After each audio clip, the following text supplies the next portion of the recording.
My parents transferred the house to my sister, calling her better than me. A year later, they asked me for help. You are not the same person. Growing up, I always thought my parents loved my sister and me equally. We were different, sure. She was the straight-A student, the social butterfly, while I was more introverted, preferring books and a quiet life. But love shouldn't be based on achievements, right? Things changed dramatically a year ago. My parents decided to transfer ownership of their house, the house we grew up in, to my sister. They didn't just do it quietly. They made it clear why. She's more responsible, they said. She's better than you at handling things, they added. I didn't argue. I didn't fight. I swallowed the bitterness and told myself it was their decision to make.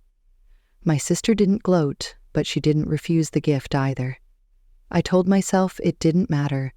I had my own apartment, my own life. Then, last month I got a call from my mom. Her voice was shaky. Can you come over? We need help. A pause, as though waiting for someone else to respond. When I arrived at the house, it was in shambles. The yard was overgrown, and the once cozy living room was filled with clutter. My parents looked tired, older than I remembered. Apparently, my sister had taken out a loan against the house and had been unable to keep up with the payments. She moved out and stopped answering their calls.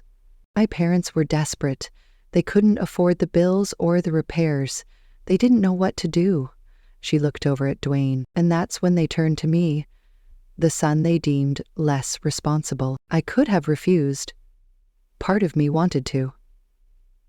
But instead, I took a deep breath and said, I'll help, but on one condition. I sat down with them and drew up a plan. We'd sell the house and move them into a smaller, more manageable place. I'd handle the logistics, but they had to agree that the proceeds would be shared equally between my sister and me. It wasn't about the money. It was about fairness. By the end of it, my parents apologized. We were wrong, they admitted. You've shown us what responsibility really looks like. My parents were married until both of them died. I didn't say much in response. Actions speak louder than words, after all. As the weeks went by, I threw myself into the task. I arranged contractors to fix the worst of the house's problems so we could get a decent price. I sorted through years of belongings with my parents, helping them decide what to keep and what to let go. It was hard work, both physically and emotionally. Memories were attached to every box, every piece of furniture. My sister didn't reach out during this time, not even once. I didn't expect her to, but a small part of me hoped she might at least apologize or offer some help. She didn't. Eventually the house was sold. It was bittersweet to see it go, but I knew it was for the best.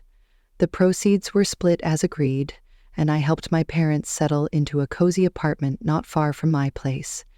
It was smaller but more comfortable for their needs. One evening after the move, my dad invited me over for tea. He rarely showed emotion, but that night he seemed different. He handed me a small box. We found this while packing, he said. It's for you.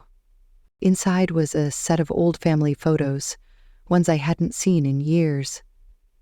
There were pictures of my childhood, moments I thought they'd forgotten. At the bottom was a handwritten note. We're proud of you, always. It wasn't much, but it felt like the weight of the past year had finally lifted.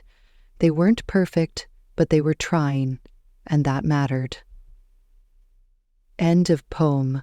This recording is in the public domain. As for my sister, she eventually reached out. She apologized in her own way, blaming the stress of her situation for her actions. I listened, but didn't say much. Trust isn't something that's easily rebuilt. Looking back, I realized that being seen as less than had been a blessing in disguise. It taught me resilience and independence. It showed me the importance of doing what's right, even when others don't believe in you. And most importantly, It reminded me that actions define us, not the opinions of others, no matter how close they are. A few months later, things began to settle into a new rhythm.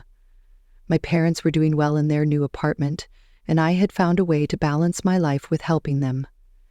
My sister and I didn't talk much, but there was an unspoken understanding between us. I wasn't angry anymore, but I wasn't ready to forgive her either. Not yet. One afternoon, my sister came over to my place. She'd been distant for a while, and I wasn't sure why she had decided to visit. She was standing by the door, fidgeting with her hands, looking unsure of herself. I wanted to talk," she said quietly. I nodded, motioning for her to sit down. There was an awkward silence before she spoke again. "I've been thinking a lot about what happened, with the house, and with everything. I know I messed up," she began, her voice shaky. "You were right to take charge. I was irresponsible, and I didn't think about how it would affect you or Mom and Dad. I guess I thought I could handle it all, and when I couldn't, I just ran away." I didn't interrupt her. It was clear she was struggling, but there was sincerity in her words. It took a lot for her to admit her mistakes, and I could see that. "I'm sorry, okay?" She finally looked up, her eyes red. "I don't know how to make it right, but I want to try." I sat there for a moment, letting her words sink in. I'd spent so much time hurt, so much time holding on to my anger, that I didn't realize how much I needed to hear her say this. "You don't have to make it right," I replied quietly. "You just need to show up. That's all any of us need to do." She looked at me, the weight of her guilt slowly lifting from her face. "I can do that." And so we began the slow process of rebuilding our relationship. It wasn't easy, and it wasn't perfect, but we made progress.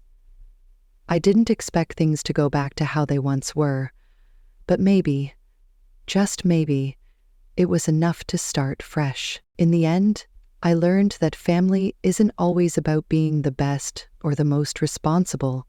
It's about showing up when it matters, owning up to mistakes, and finding a way to move forward together, no matter the past.